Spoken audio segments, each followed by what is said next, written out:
let me take the conversation here now. One of the outcomes of the passing of the Basic Education Laws Amendment Act, the BELA Act, is that it makes grade R a compulsory level of education in South Africa.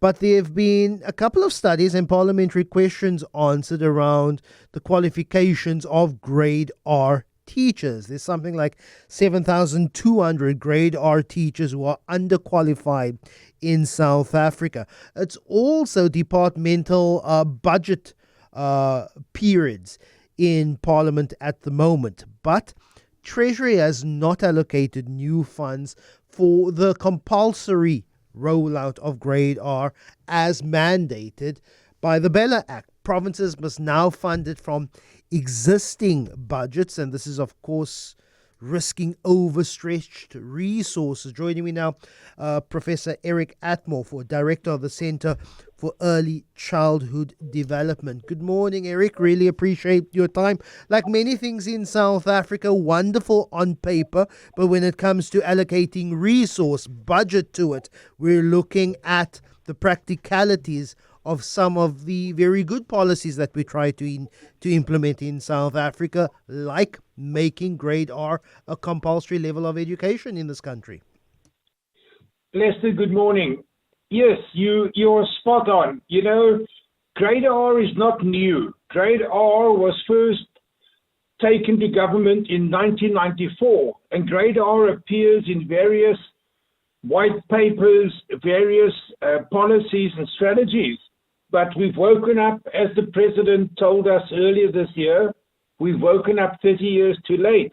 So whilst grade R is a fantastic initiative of government and it's deeply appreciated, sadly it's been poorly implemented. And the result is that our children are not getting the early foundational learning that they need as they progress through grades 1 to 12.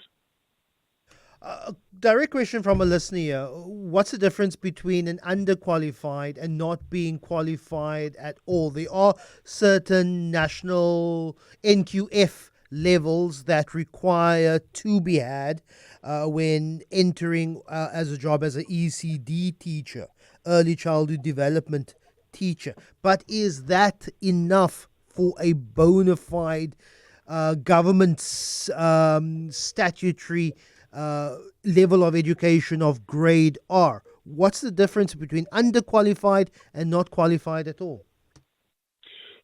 Lester, the teacher qualification that is required for grade R, the minimum is the diploma in grade R teaching. Now, this is a 3-year NQF level 6 qualification, and it's offered by various universities and also by private providers. An underqualified teacher would be one who hasn't met the minimum requirements to teach in the formal system, whereas an unqualified teacher, there's actually no such thing. If you're unqualified, you cannot call yourself a teacher. But what we do in this country, and in a way we're forced to do it because of the shortage of budget and the shortage of training opportunities, is that we employ unqualified people in grade R and in pre-grade R classes simply because we're filling the gap. So, and the sad thing is that you'll find this in the more vulnerable communities where the adult in the classroom environment or the play environment, as we like to call it in grade R, is not equipped. And those children are the ones who enter grade 1, not ready for grade 1, they're not confident, they're not competent, and it's a sad state of affairs.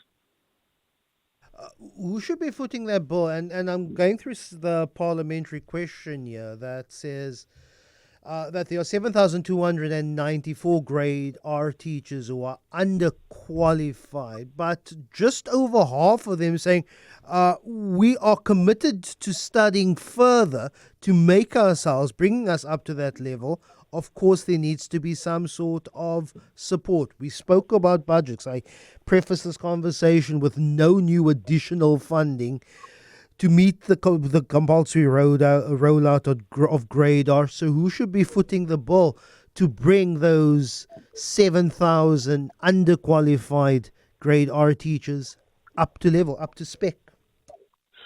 Lester, we have to take one step back.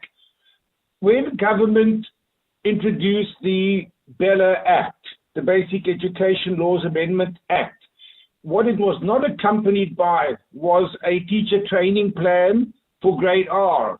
So in 2025, we still do not have a formal teacher training plan for grade R, which means that there's no budget being allocated to it. In my view, and I would imagine in the view of the early childhood and education sector, government should make bursaries available to prospective students who wish to acquire the diploma in grade R teaching and higher. Prior to this discussion, I looked up the cost, and at some of the private colleges, you're looking at 22 to 25,000 Rand a year to put a student through 1 year of the 3-year training that is required. But clearly, if we want the BELA Act to be implemented and if we want our children to thrive, government has to come to the party with bursaries, and not small bursaries to cover the full costs, because our vulnerable students cannot afford it. This investment, the return will come down the line. We'll see fewer students failing through the system to grade 12. So it's a no-brainer, as people say. Professor Eric Atmore, Director for the Centre of Early Childhood Development. Really appreciate your time.